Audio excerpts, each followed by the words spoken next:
ce qui vient à toi ce week-end. Alors, excusez mon extinction de voix, je suis en train de tomber malade. Un petit rhume avec ce temps, en même temps, n'est pas surpris.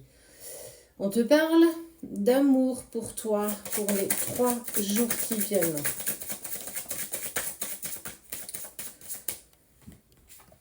Hop.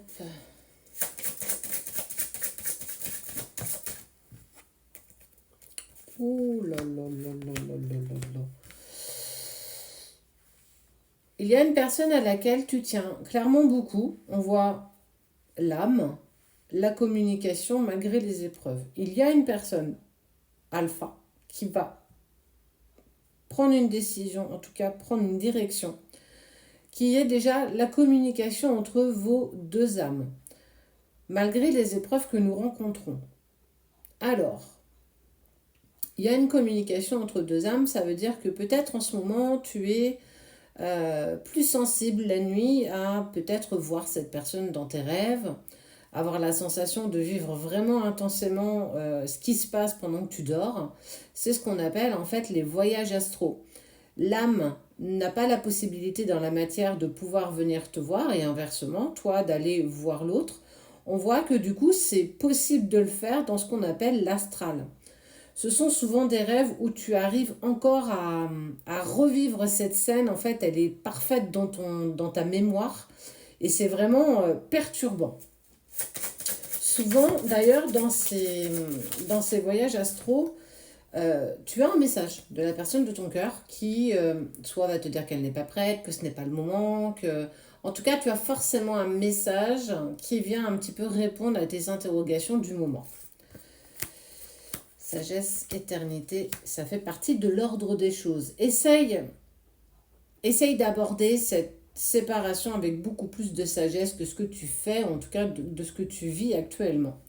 Arme-toi de patience, avance sur ton chemin avec sagesse, continue ce que tu mets en place clairement pour toi, même si ça peut te penser illusoire en fait, la sensation que rien ne bouge.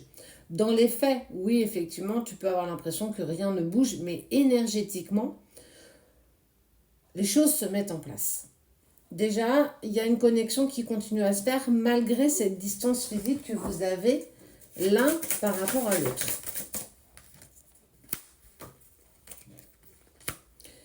On parle de pensée partagée, on parle de bénédiction, on parle de choses que vous arrivez clairement à, malgré cette distance, à avoir.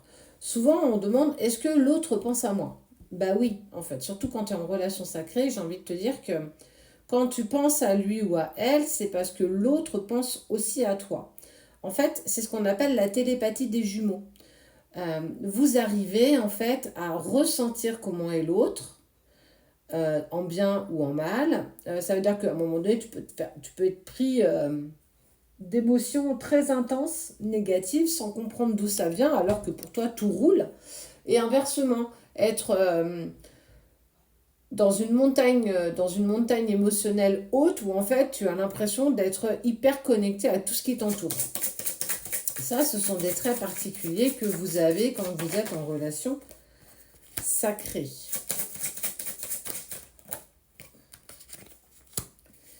Il y a encore pas mal de choses à régler. On voit que cette personne a encore beaucoup de choses en tête, en tout cas est en train de régler certaines choses dans sa vie. Faire du tri, prendre les bonnes décisions. Parfois, il n'en prend pas parce qu'il ne sait pas dans quelle décision aller. Et il commence aussi à faire des compromis avec lui-même ou elle-même. Tout ça s'effectue, et tu le vois bien, dans le silence et la distance. Alors, on entend de tout à boire et à manger sur certains commentaires. Parfois, ça mérisse les cheveux, ça mérisse les poils même d'ailleurs. Je ne suis pas là pour exprimer pour excuser ce que le runner fait. Attention, on est là pour vous dire comment ça se passe aussi pour lui. Certains vont intégrer ce que je vais dire dans leur relation dite relation karmique, où c'est une séparation et malheureusement il n'y aura pas de retour. Il y a des personnes qui sont juste COM, qui en fait vont revenir vers toi pour juste enfiler des perles et repartir. Et ça, c'est volontaire. Ils veulent rien d'autre et ils te donneront rien d'autre. La relation sacrée, ça n'a rien à voir avec ça. N'oublions pas que nous sommes 2% de la population mondiale à vivre les relations sacrées. Donc clairement, ça ne peut pas parler à tout le monde. Peut-être que ce n'est pas ton cas, toi non plus. Alors faites attention quand vous venez mettre des commentaires en disant oui, de toute façon, il faut toujours les autoriser à faire ce qu'ils veulent, patati patata. Non, non, non, non, non, on n'a jamais dit ça. On n'a jamais demandé à ce que le chaser accepte le n'importe quoi du runner. Clairement pas. C'est plus tu vas poser tes limites, plus tu vas te respecter, plus tu vas t'aimer, plus tu vas gagner en confiance en toi, plus tu vas amener aussi l'autre à aller sur ses propres limites pour lui aussi poser ses barrières. Donc, essayez quand même de faire le distinguo entre une relation lambda et une relation dite sacrée. Ça n'a strictement rien à voir. Ne mélangez pas tout. Deuxième chose, pourquoi on parle d'amour? Parce qu'on parle d'amour, en fait. Si on a envie de me parler boulot, on me parlera boulot. Si on a envie de me parler financier, on me parlera financier. Je ne décide pas comment le tirage va. Ouais, c'est un petit peu ma sonnette d'alarme, encore une fois. N'en déplaise à certains, je m'en fous. Clairement, je m'en fous.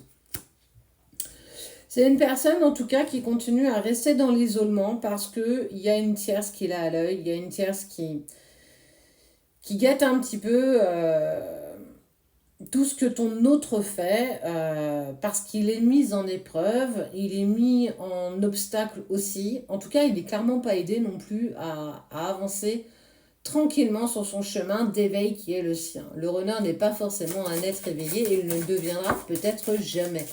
Ça ne pose aucun souci si la réunion est prévue pour vous, toujours conditionnée par ton travail à toi.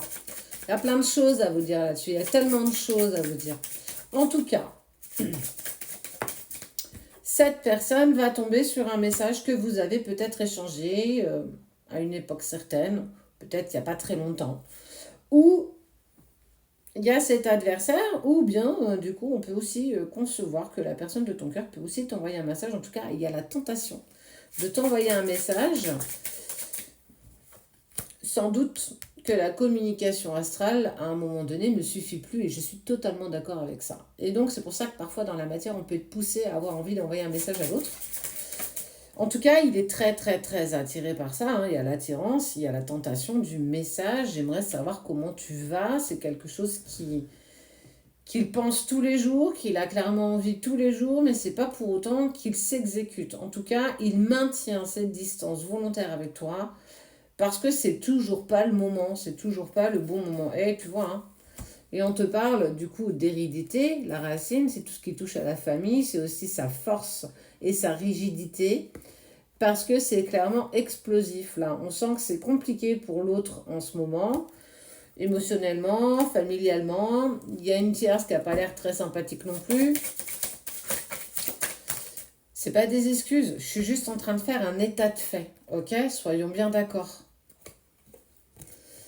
Une chose qui est sûre, j'accélère parce que je suis bientôt arrivée au bout de la vidéo. Il y a de l'amour, il y a un lien, il y a la lumière. Ça veut dire que je sais que nous sommes liés, même si matériellement nous ne le sommes pas, ni paxés, ni mariés, qu'on est en distance et en silence, qu'on n'arrive pas à se voir, qu'on n'arrive pas à aller là où on veut ensemble, en tout cas pas pour le moment. La seule chose que je peux te dire, c'est qu'il sait clairement qu'il y a un lien entre vous, même s'il n'en a pas forcément le mot, l'étiquette.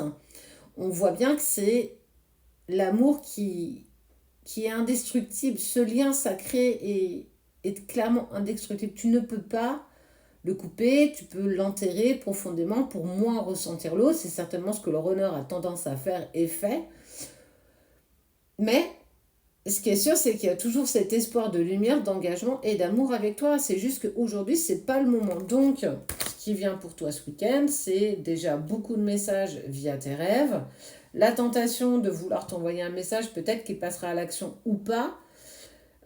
En tout cas, il est pieds et poings liés, il est clairement surveillé, guetté, donc il peut pas faire comme il en a envie, il n'a pas cette liberté, en tout cas pas aujourd'hui. Donc voilà ce qu'il en est pour toi pour les 3 prochains jours.